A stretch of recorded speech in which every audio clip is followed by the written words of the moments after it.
Smo varovali predvsem, kar novinarji radi slišijo, Pink in pa Briana Adamsa, do čim jaz pač rečem, da se mi to ni zdelo nič takega, ker ko pač pristopiš tudi k takim ljudem, vidiš, da so običajni ljudje kot ti, samo mogoče malo bolj slavni, pa imajo malo več denarja.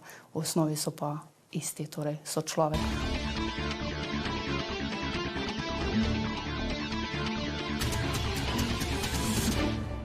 Dobro večer, drage gledalke, cenjeni gledalci, lepo pozdravljeni in dobrodošli v nocojšnji oddaji Pravi ključi. Tokratna oddaja bo odstrla prave ključe v rokah detektiva, a ne tistega, ki ga običajno poistovetimo kar s filmskimi liki. In v bistvu ne detektiva, ampak detektivke. Detektivke, ki sicer ima pištolo, a je ne nosi s seboj. Ja, ženske. Odločne, močne, dinamične, uspešne. Bernarda Škrabar-Damjanović, prijazen pozdrav, dobrodošli in dober večer. Dober večer. Bernarda, detektivka, sliši se zelo eminentno, bi človek rekel. Kdaj je v vas vzniknil ta glas, detektivka bom? Ja, tako je, če gledam nazaj v svoje zgodnje otroštvo, bi rekla, da že takrat nekje sem imela neke zametke, ki so pomembni torej za to, da upravljaš ta poklic. Se pravi, sem znala dobro opazovati, dobro sem se znašla recimo v vsaki situaciji. Pomembno mi je bilo, ne vem, ali pa zanimivo mi je bilo opazovati ljudi, proučevati njihovo psiho kot že zelo majhnemu otroku, a ne. Čeprav sem si nekako potem želela skozi leta otroštva postati veterinarka, in je ta želja kar dolgo časa bila v meni, sem šla tudi nekako mogoče to pot, ampak se pravim, zdaj, ko gledam nazaj, mi je čist logično, torej, da sem to danes, kar sem. Od nekdaj je v vas tlila tudi tiha želja ali mogoče klic pomagati ljudem. Zato je bila vaša življenjska pot ne gimnazija, ampak študij medicine? Ja, tako je. Se pravim, sem izredno empatičen človek in do živali in do ljudi. Zato tista primarna želja postati veterinar, veterinarka, potem pa predvsem torej pomagati ljudem. In zakaj torej zdravstvena šola, za katero sem se odločila, čeprav v osnovni šoli so mi svetovali, ne grem gimnazijo. Ampak jaz že takrat, kljub vsem nasvetom, sem imela neko svojo glavost in sem rekla ne, ker po 4 letih gimnazije nimaš nekega konkretnega poklica, ne veš, kako ti bo v gimnaziji, torej oziroma v srednji šoli šlo. Če greš pa neko tako šolo, torej imaš pa poklic, pa še vedno imaš opcijo potem iti naprej študirati. In zaradi tega sem se odločila za zdravstveno šolo in moram reči, da tudi, če bi šla še enkrat s to pot, bi se še enkrat isto odločila. Ker dejansko ti da ta šola zelo en tak širok spekter ved, znanja o človeku. Torej, o delovanju fizisa, o delovanju uma kot takega in lahko tudi ti je to dobra popotnica naprej v življenje in bi se tudi še za enkrat odločila tako. Ampak potem ste študirali ob delu, želeli ste biti tudi policistka? Tako. No, pri tej odločitvi torej iti bodisi gimnazijo je bila druga moja želja iti v Tacen in biti policist, policistka, ne. Ampak žal, ali pa na srečo, ne vem, takrat niso torej imeli ženskega oddelka razpisanega in zato sem se mogla torej opredeliti v drugo, torej zdravstveno smer. Drugače pa ja. Ampak neko podobno funkcijo ste pa vendarle upravljali. Varovali ste ljudi, predno ste ustanovili svojo detektivsko agencijo. In zasledila sem, ko sem se pripravljala na to oddajo, da ste v tujini, mislim, da ste bili v Ameriki, kaj ne, dobili tudi zelo prijetne in lepe komplimente. To je ena taka zanimiva izkušnja, ja, torej varovanje ljudi. Mogoče tukaj kot pripomba, ponekod v tujini so tudi detektivi tisti, ki varujejo ljudi. No. Pri nas v Sloveniji gre pa to za popolnoma dve različni področji in popolnoma dva različna zakona, ki torej urejata bodisi detektivsko področje, zakon o detektivski dejavnosti ali pa področje varovanja oseb, zakon o zasebnem varovanju.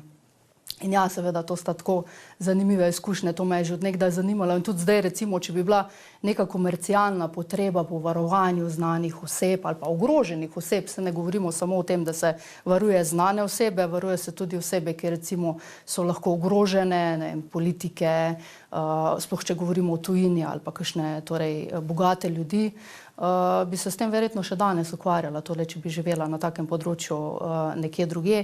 Dočim v Sloveniji pa se pravi tisto, kar je ljudi, ki so res ogroženi, se varujejo že torej v skladu z zakonom, jih varuje torej Urad za varnost in zaščito.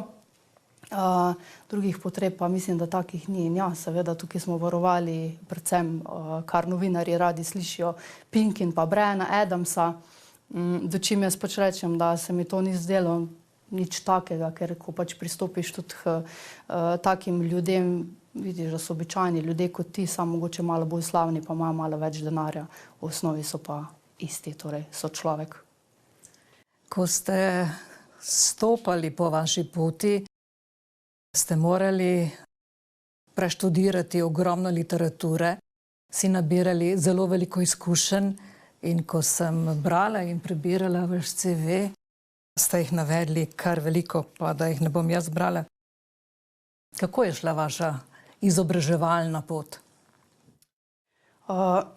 Jaz kot človek sem zelo fokusiran in zelo premočrtan, čeprav delam tudi multidisciplinarno, se pravi, ker v življenju pač moraš res si ogromno nekega znanja nabrati, da si uspešni in na poslovnem in na zasebnem področju. In ja, ko sem šla študirati, pač je bil moj fokus, se pravi, že od vpisa na fakulteto in do sedaj v smeri torej zasebnega varovanja, varovanja oseb in potem detektivske dejavnosti, ko sem se odločila, da grem na to pot. Jaz sem sicer študirala ob delu, sem imela kar v redu poklic, ampak še predno sem jaz pristopila na torej detektivski izpit, sem rekla, to je to, kar jaz želim delati. In sem poklic pustila, sem rekla, jaz sem zdaj pripravljena na izpit, ker nič drugega kot to ne obstaja, kar si jaz želim v življenju početi. In sem torej brez nekih garancij, da mi bo uspelo v tem poklicu, sem skočila v vodo in začela plavati in sem tukaj še sedaj. Seveda pa stalno gledam, torej, kako se lahko kot človek nadgrajujem in kako lahko tudi jaz pomagam k svojim doprinosom, se pravi, sami branži. Vaši prispevki so veliki k vaši branži, ne samo doma, ampak zanimivo tudi v tujini. Se trudim seveda, ker če želiš biti nek strokovnjak, moraš se ozirati v tujino, se učiti od tujine, ne samo doma, ker tudi s tem si širiš obzore in tudi to je seveda zelo pomembno pri tem delu. Zaključujete doktorski študij, ste prejemnica priznanja, uspešna diplomantka Fakultete za varnostne vede, edina ženska članica Komisije za izpite detektivov in prva predsednica Komisije za nadzor nad detektivi pri Detektivski zbornici Republike Slovenije. Od leta 2020 tudi članica delovne skupine za pripravo novega zakona o detektivski dejavnosti. Kaj želite spremeniti? Sliši se zelo v redu in jaz, tako kot sem rekla, pač jaz vedno razmišljam tudi mogoče, kako s tem svojim ženskim pristopom dati neko dodano vrednost, ne? In pustiti torej ne samo to, da pač sebe izpostavljam ali pa pač svojo agencijo ali pa posel, ampak kaj dodati kot strokovnjak pač tem področju, da se bo razvijalo tudi za ostale, za kolege, ne?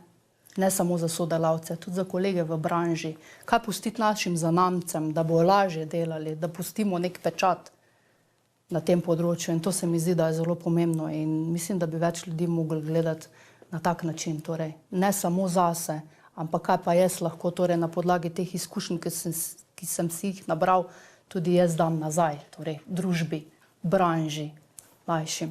Ja, zelo lepo ste povedali in to velja ne samo za detektivsko branžo, ampak tudi sicer v življenju, kaj ne na vseh področjih.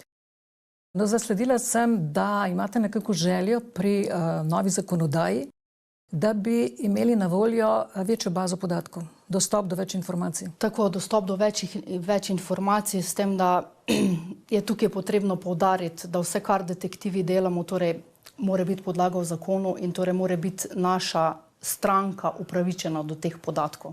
Torej pravni interes mora biti izražen. Torej vi kot stranka recimo iščete nekega dolžnika, se skriva in vi torej imate na podlagi neke izvršilne listine, nekega postopka, imate podlago torej, da lahko to osebo iščete, nas pooblastite, torej na nas prenesete to in lahko mi torej iščemo. In to mislim, da je potrebno poudariti, torej da detektiv ne poizveduje in sprašuje in opazuje in hodi za ljudmi tam, ker pač nekje je radoveden ali pa nekega soseda v drugem nekaj zanima, ampak je za vse torej potrebna striktna podlaga v zakonu, da lahko nekaj počnemo, kar počnemo. Počnete veliko stvari, med drugim raziskujete in, kot ste imenovali, zasledujete tudi določene osebe. Kaj prednjači na osebni ravni? Tukaj je potrebno izpostaviti to, da Zakon o detektivski dejavnosti formulira torej opazovanje ljudi, če hočete, ali pa zasledovanje osebno zaznamo. Torej, mi osebno zaznavamo, s tem, da v novem zakonu, ki ga torej pomagamo pripravljati, bomo to formulirali kot opazovanje, ki pa lahko statično ali pa lahko dinamično. In v skladu s tem potem tudi dokumentiramo stvari. Tukaj gre običajno za kakšne bolj zahtevne primere, recimo nadzora bolnišk, kjer se sumi recimo, da določen delavec krši bolniški dopust, gre na bolniško pa dela neko pridobitno delo, mogoče prek svojega SP-ja, bodi si dela na črno nekje druge, ali pa pač ni dobil, dostikrat se to zgodi v praksi, ni dobil dopusta, pa je rekel, ok, bom šel pa na bolniško, odpotuje, gre na morje in se seveda ne ravna v skladu z navodili za zdravljenje. In tukaj je detektiv tisti, ki torej na podlagi tega sorazmerno opazuje človeka, zbere dokazno gradivo, da ima torej podjetje oziroma organizacija, lahko torej podlago, da mu izda opomin, ali pa če so torej kršitve tako težke narave, da se lahko temu delavcu odpove pogodba o zaposlitvi. Po drugi strani pa recimo goljufije pri potnih stroških, primer, delavec priglašuje potne stroške iz oddaljenega mesta, 150 kilometrov v eno smer, dejansko se pa ugotovi, da biva 10 kilometrov od samega podjetja. Se pravi, ne gre samo za neko kršitev, ampak gre tudi za kaznivo dejanje goljufije, torej protipravno pridobljene premoženjske koristi v razmerju tega zneska, 100, 200, 500 evrov recimo ali več celo. Tukaj so lahko na mesečni ravni kar visoki zneski, kaj šele na letni ravni.